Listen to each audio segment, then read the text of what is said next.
Bueno, muy bien. En este video vamos a hablar de la composición de la materia. La materia está compuesta por partículas muy chiquititas a los que nosotros llamamos átomos. Estos átomos, a su vez, se juntan con otros átomos iguales o diferentes para formar moléculas, y esas moléculas unidas entre sí forman la materia. Como vimos en el video anterior, si las moléculas tienen la suficiente energía como para moverse mucho, podrán ser líquidas o gaseosas, y si no la tienen, bueno, serán sólidas. Esto ya lo hemos explicado. El tema es que esas moléculas están formadas por partículas muy chiquititas que se llaman átomos. Y el átomo es la menor porción de materia en que yo puedo dividirla sin que ésta pierda sus propiedades. Este es el punto. Porque el átomo es divisible, pero ya deja de ser algo específico para pasar a ser un montón de partículas. A ver, ¿a qué me refiero? Si yo tengo un pedazo de hierro y quiero sacar el pedacito de hierro más chiquitito que puedo, es un átomo de hierro. Si yo ese átomo de hierro lo divido, deja de ser hierro y pasa a ser un montón de partículas, que después veremos cómo se llaman. Y para remontarnos un poquito en el tiempo, la historia de la materia arranca por allá en los años 800, 1000 antes de Cristo, cuando los filósofos trataban de determinar cómo estaba formada la materia. Y en un principio, algunos filósofos pensaban que la materia estaba formada por 4 elementos: tierra, aire, fuego y agua. Para ellos todo estaba formado por lo mismo. Eran los 4 elementos que formaban la materia. Hasta que, bueno, allá por el año 450 a.C. aproximadamente, apareció un filósofo que se llamó Demócrito, y que fue el primer filósofo que empezó a hablar de el átomo. Y dijo que la materia estaba formada por pequeñas partículas que eran indivisibles. Por eso le puso el nombre de átomo, porque es el sinónimo de indivisible. Bueno, la verdad que durante muchísimos y muchísimos años se discutió si esto era así o si la teoría de los 4 elementos básicos era la verdadera. Y esto fue así hasta el año 1803. En el año 1803, el primer modelo atómico lo desarrolló un químico que se llamaba Dalton. Y Dalton dijo que la materia, tal cual lo había descrito Demócrito, estaba formada por pequeñas partículas con forma esférica e indivisibles. Y este fue el primer modelo atómico. Después fueron pasando porque algunos, ante la posibilidad de no creer que pudieran ser pelotitas por los espacios, pensaron en que por ahí en realidad sí existían las famosas partículas indivisibles, pero en realidad podían ser cubitos, pequeños cubos. Digamos, la idea de Dalton uno la puede imaginar hoy viendo una plancha de telgopor. Dalton pensaba que la materia era como si fuera una plancha de telgopor. ¿Vieron que la plancha de telgopor está formada por pequeñas pelotitas? Bueno, él pensaba que la materia era así. Después pasaron los años, allá por ya 100 años después, por 1900, los principios del 1900, 1904, 1905, apareció un químico llamado Thomson, que en realidad lo que él descubrió es que en la materia había dos cargas, una positiva y una negativa. Entonces no podía ser una sola partícula, tener una carga. Tenía que haber más de una partícula. Y él supuso que había dos. ¿Mm? Entonces él, el modelo atómico que imaginó es un modelo atómico donde el átomo era, como había dicho Dalton, una pelotita, pero que tenía incrustadas pequeñas partículas de carga negativa. Una pelotita de carga positiva con pequeñas pelotitas incrustadas. Digo, para darnos una imagen, es como si fuera un pastel con pasas de uva o con chip de chocolate. O imagínense un pastel con chip de chocolate, donde el pastel es, digamos, la parte positiva del átomo y los chips de chocolate son estas pequeñas cositas que nos hacen pensar en cargas negativas. Y este modelo atómico siguió no muchos años, porque ya cerca de 1910, 1908, ya se empezó a trabajar en la idea de que esas partículas que él decía que estaban incrustadas en una masa positiva no era tal, sino que ya se empezó a pensar en un modelo atómico similar a lo que sería el sistema solar de los planetas. Vieron que nosotros tenemos el Sol y estamos todos los planetas, Marte, la Tierra, Júpiter, Neptuno, Plutón, todos girando alrededor en diferentes órbitas. Este sistema planetario, que era discutido por muchos químicos, lo tomó un químico que se llamó Rutherford en el año 1922 y lo transformó en lo que sería el primer modelo atómico, muy similar al que conocemos en la actualidad, donde hay un núcleo positivo y alrededor del núcleo, girando en distintas órbitas, partículas negativas.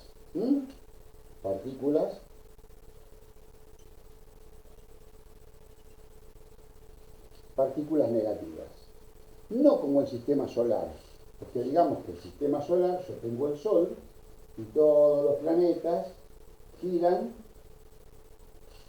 en órbitas elípticas y casi paralelas, podríamos decir.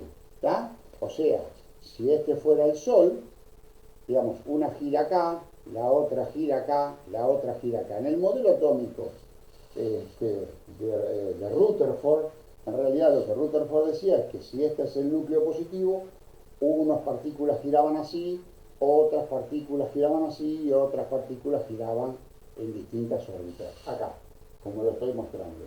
No sé si se nota la diferencia. Y este fue el primer modelo atómico de Rutherford.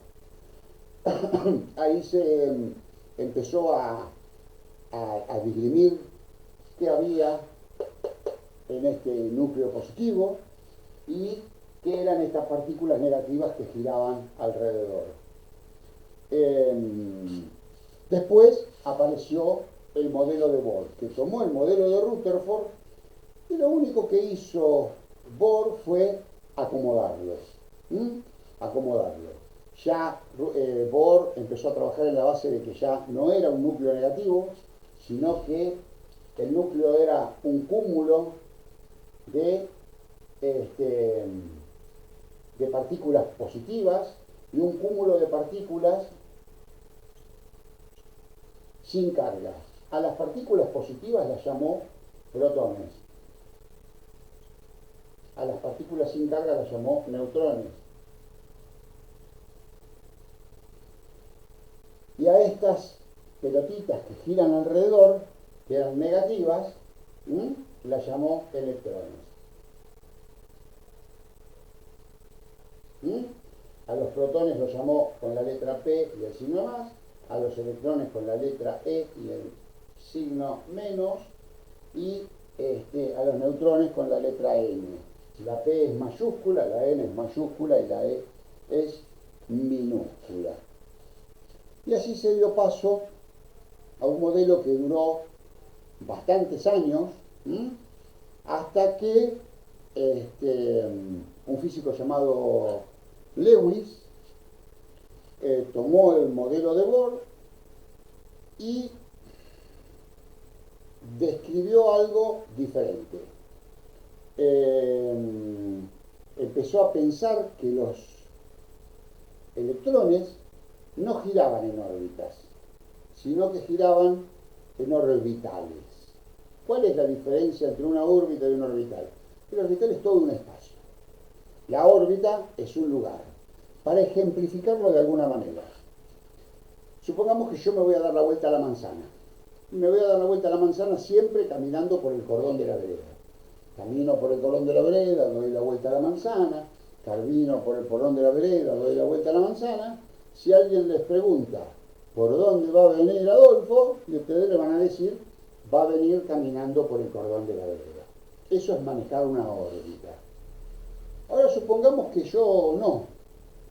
Una vuelta la doy por el cordón de la vereda, otra vuelta la doy a medio metro del cordón de la vereda, por la vereda, otra vuelta la doy por el medio de la vereda, otra vuelta la doy pegado a la pared, en la vereda, bien pegadito a la pared. Y si alguien le pregunta, ¿por dónde va a venir Adolfo? Y mirá, por algún lado de esta vereda. Y eso es un orbital.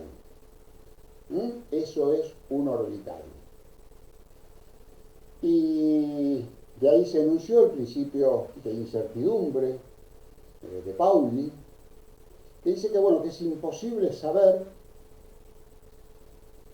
o identificar el lugar y la velocidad de un electrón.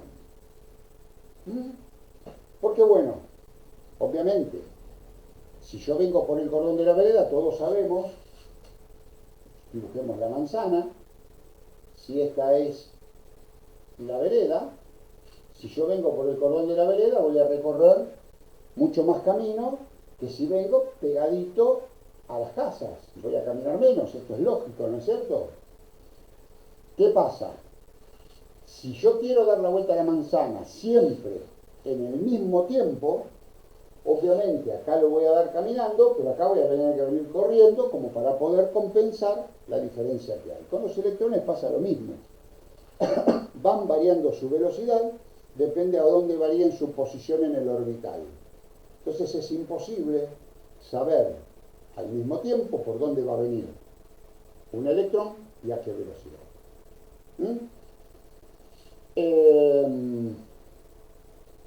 Y obviamente después se terminó desarrollando lo que era la teoría cuántica.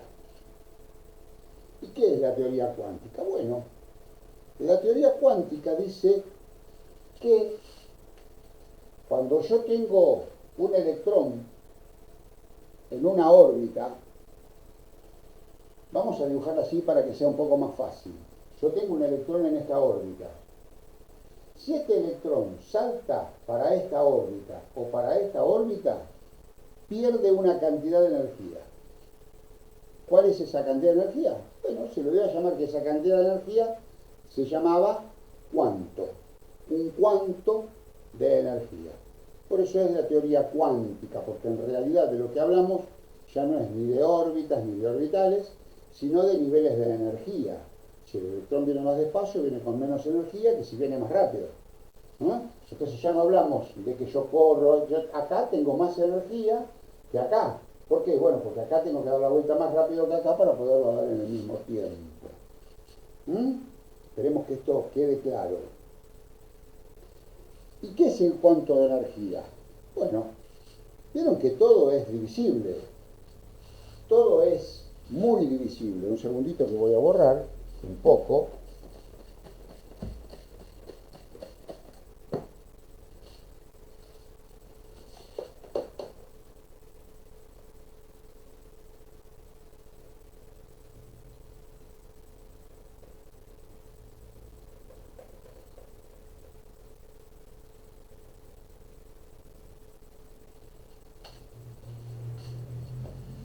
Por ejemplo, si tengo el número 2, lo puedo dividir a la mitad y me queda el 1.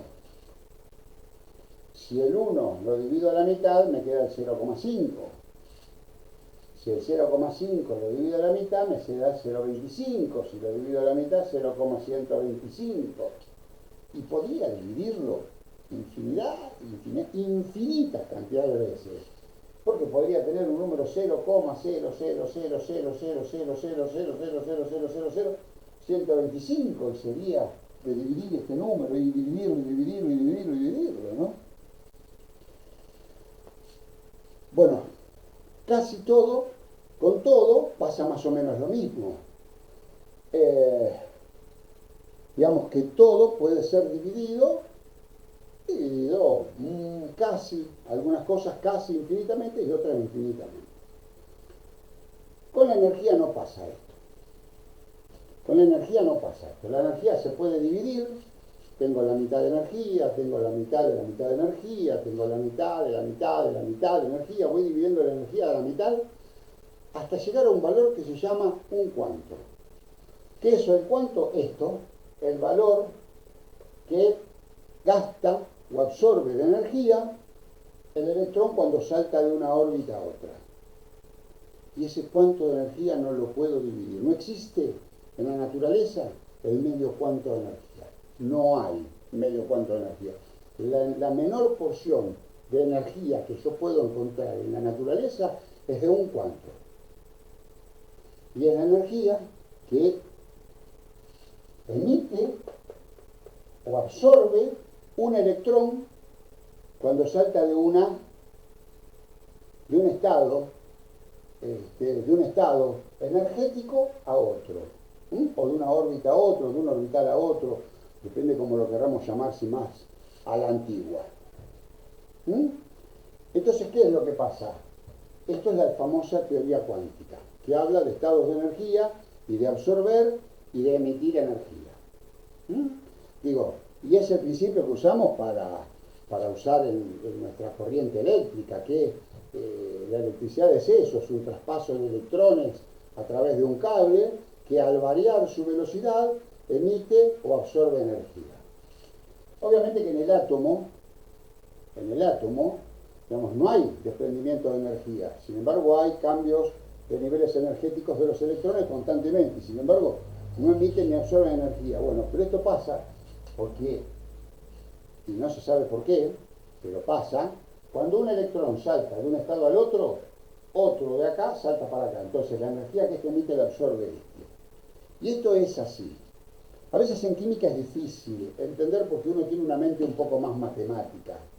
En matemática todo tiene un porqué, pero las matemáticas fueron inventadas para, de alguna manera, simplificarle la vida al hombre. ¿No es cierto? ¿Por qué? Bueno, porque, a ver, en algún momento había que ver, no sé, venían 40 cajas con 20 gallinas cada caja, entonces había que contar gallina por gallina. No, bueno, hagamos una cosa. 20 por 40 me da 800, hay 800 gallinas, no las tengo que contar. Digamos que las matemáticas se inventaron para poder simplificar esto del comercio. Después, bueno, se fueron agregando a las matemáticas otras cosas, el mundo matemático se fue haciendo inmensamente grande y complejo, pero en realidad las matemáticas las inventó el hombre. La química no, la química está. Yo no te puedo explicar por qué pasa esto, de que un electrón salta para acá y otro electrón salta para allá. No lo podemos explicar, porque sería lo mismo que explicar por qué tenemos dos brazos, dos manos, por qué tenemos 5 dedos en cada mano y no 3 o 6, y por qué no tenemos 8 brazos como los pulpos, y por qué tenemos 2 ojos en el medio de la frente. Estamos así y somos así. Y con los átomos y con todas las cosas de la química pasa exactamente lo mismo.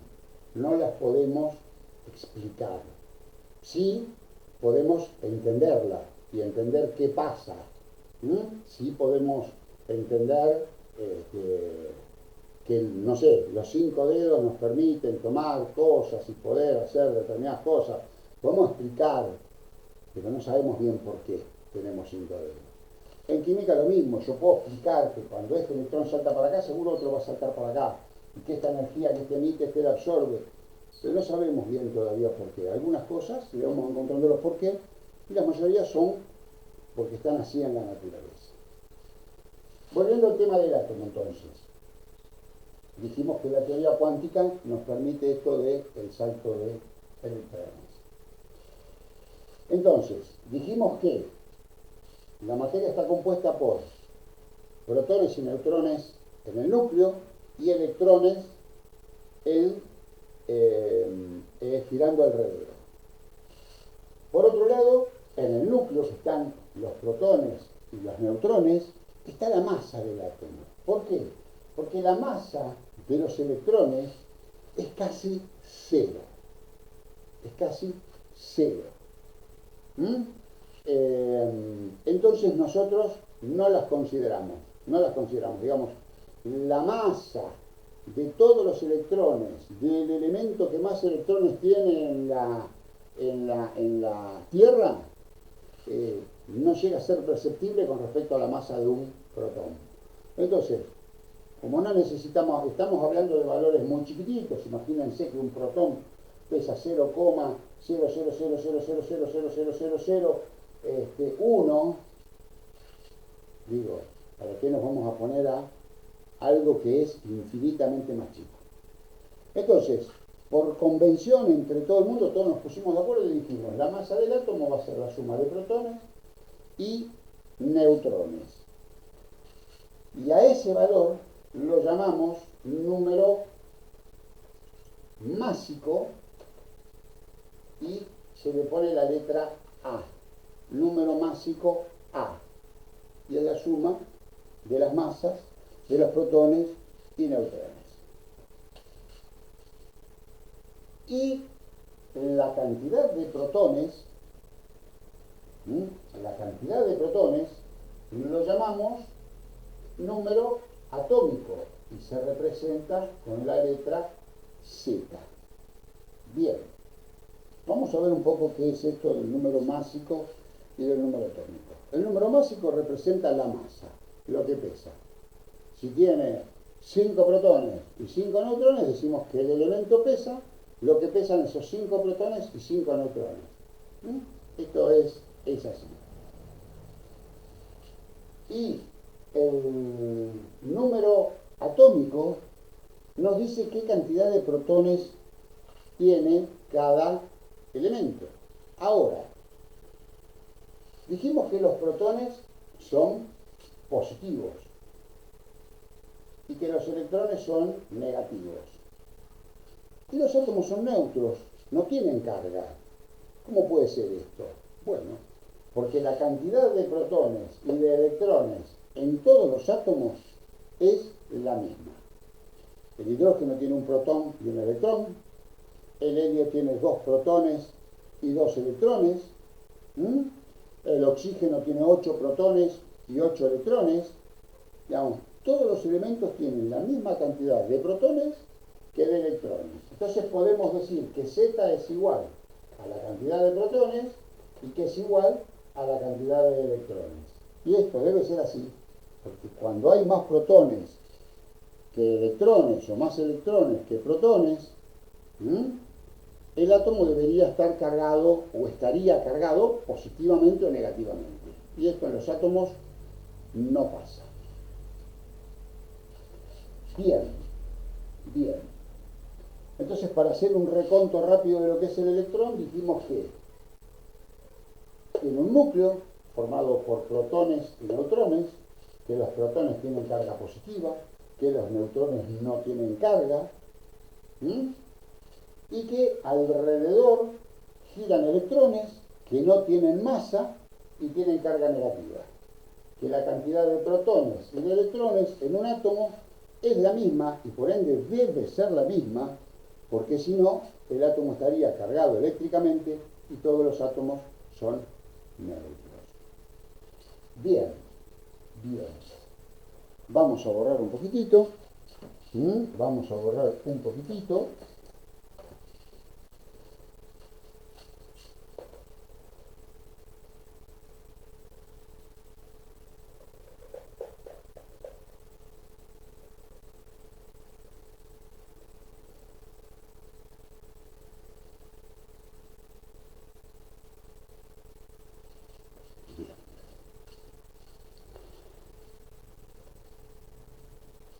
Y ahora vamos a ver qué unidades se manejan en química. Y en química se maneja una unidad que se llama la UMA. UMA. ¿Qué es la UMA? La UMA es la unidad de masa atómica. Esa es la UMA. ¿Y qué significa una UMA? Y una UMA significa que cada protón y cada neutrón equivalen a eso, a una unidad de masa atómica. En realidad esto se hizo porque yo hoy les dije recién que son 0,23 ceros, 23 ceros, 1, 1, 7, ¿no? Lo que pesa en gramos, acá irían 23 ceros, en gramos, lo que pesa un protón y lo que pesa un neutrón. Ustedes imagínense, hace 200 años, 150 años, lo que costaría hacer cuentas, si tenemos que hacer cuentas usando estos 23 ceros, sería imposible. Entonces los químicos resolvieron esto, como el protón y el neutrón tienen el mismo peso, o la misma masa, resolvieron esto creando la unidad de masa atómica. Entonces, ¿qué es lo que hacemos? Bueno, tengo 25 protones, o sea, tengo 25 unidades de masa atómica, tengo 40 neutrones, quiere decir que tengo 65 UMAs. Sigo sumando, sigo restando, y al final, la multiplico por este valor y sé en gramos cuánto me pesa sin hacer tantas cuentas. Esto es la creación de la unidad de masa atómica. Entonces, podemos decir que la unidad de masa atómica, además, es una unidad comparativa, no tiene gramos, no tiene nada, es 1, sin valor, es comparativa. ¿Por qué es comparativa? Bueno, porque el hidrógeno, dijimos que tiene un protón y un neutrón. O sea, es 2 UMAs. El helio tiene 2 protones y 2 neutrones, o sea, 4 UMAs. Lo que podemos decir es que con 2 UMAs y 4 UMAs podemos decir que el hidrógeno pesa la mitad, esto es un 4, pesa la mitad que el helio. Pesa la mitad que el helio. Esto más o menos es, y por ejemplo, si habláramos,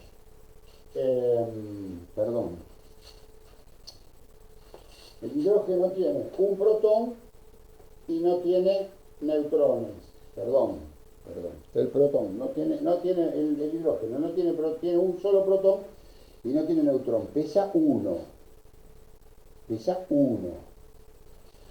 Y el helio tiene 2 protones y 2 neutrones, pesa 4. Entonces lo que podemos decir es que el helio pesa 4 veces el hidrógeno. Y el oxígeno tiene 8 protones, 8 neutrones, quiere decir que pesa 16 UMAs. O sea, 16 veces más que el hidrógeno. Como el hidrógeno pesa una unidad de masa atómica, de ahí en adelante podemos decir que cuando algo pesa 32, nos imaginamos que pesa 32 veces más que el hidrógeno. Pero en definitiva es eso. Es una unidad que no tiene valor, es 1, y nada más que 1, es eso, es una unidad comparativa, y que sí sabemos en gramos cuánto representa cada UMA, porque es el valor de la masa de un protón o de un neutrón. Y esta es la unidad de masa atómica. Ahora bien, vamos a borrar.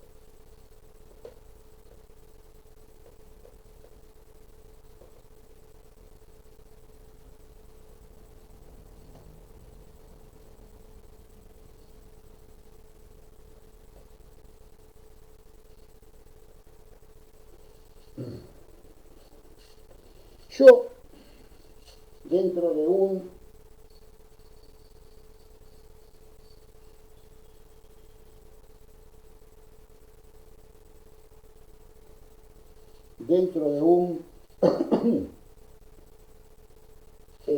dentro de un átomo tengo, dijimos, el número másico, el número atómico, la cantidad de protones, la cantidad de neutrones y la cantidad de electrones. Esto es básicamente lo que a mí me representan la estructura de los átomos. ¿Ok? Aquí tengo una tabla periódica.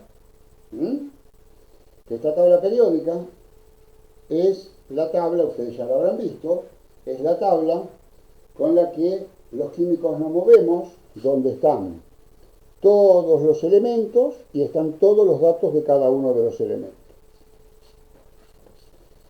Entonces, ¿qué es lo que digo yo? Si yo, a ver si lo podemos ver, por ejemplo, ahí tenemos el berilio, ¿sí? ¿Ven que acá arriba hay un numerito que dice 4, arriba del berilio? Bueno, ese es el número atómico. Acá no se llega a distinguir bien, pero abajo está el símbolo Be de berilio, el nombre berilio, y abajo, que si llega a ver borroso, hay un número, y ese número es el número másico. ¿Qué quiero decir yo con este cuadro?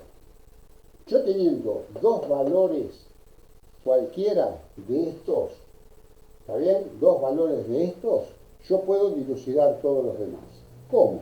Bueno, de la siguiente manera. Supongamos que yo tengo el sodio, cuyo símbolo es Na, ¿está bien? Yo tengo el sodio, y el sodio tiene como número másico 22, como número atómico 11. Entonces, ¿qué es lo que pasa? Número atómico 22 quiere decir que tengo entre protones y neutrones 22. Ahora tengo 11 protones. Si tengo 11 protones para llegar a 22, me faltan 11. O sea que tengo 11 protones y 11 neutrones, no tengo alternativa. Entonces tengo 11 protones, ¿está bien? Porque esto me lo da Z, 11 neutrones. ¿Y cuántos electrones tengo? Y yo dije que la cantidad de protones y de electrones es la misma. O sea que tengo 11. Entonces, con dos valores cualquiera, yo puedo encontrar los otros tres valores. ¿Ok? Bien, supongamos, por ejemplo,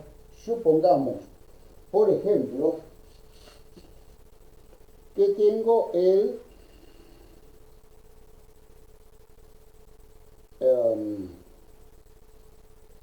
hierro, supongamos que tengo el hierro, que tiene 26 electrones y 30 neutrones. Supongamos que tengo el hierro. Entonces, si tengo 26 electrones, ¿cuántos protones voy a tener? Obviamente 26. Si tengo 26 protones, ¿cuál es mi número atómico? Y si tengo 26 protones, mi número atómico es 26. ¿Sí? Y mi número másico es protones y neutrones, 26 y 30, 56. De esta manera, yo con dos valores puedo sacar o averiguar lo que me falta. Obviamente que siempre esto uno lo hace con la ayuda de la tabla periódica. O sea que si yo quiero armar una tabla de cualquier elemento, voy a la tabla periódica, me fijo el número másico, me fijo el número atómico y ya puedo completar mi tabla. Bueno, este ha sido el videíto como para que podamos tener una idea de qué es un átomo, cómo está compuesto, cómo está formado. En los próximos videitos hablaremos un poco de iones y de otras partículas que forman el átomo y demás. Pero bueno, por ahora yo junto con este video les voy a acercar un trabajito práctico para que ustedes puedan hacer y puedan ensayar algunas cuestiones que tienen que ver con el tema de nuestro átomo. Así que bueno, hasta el próximo video.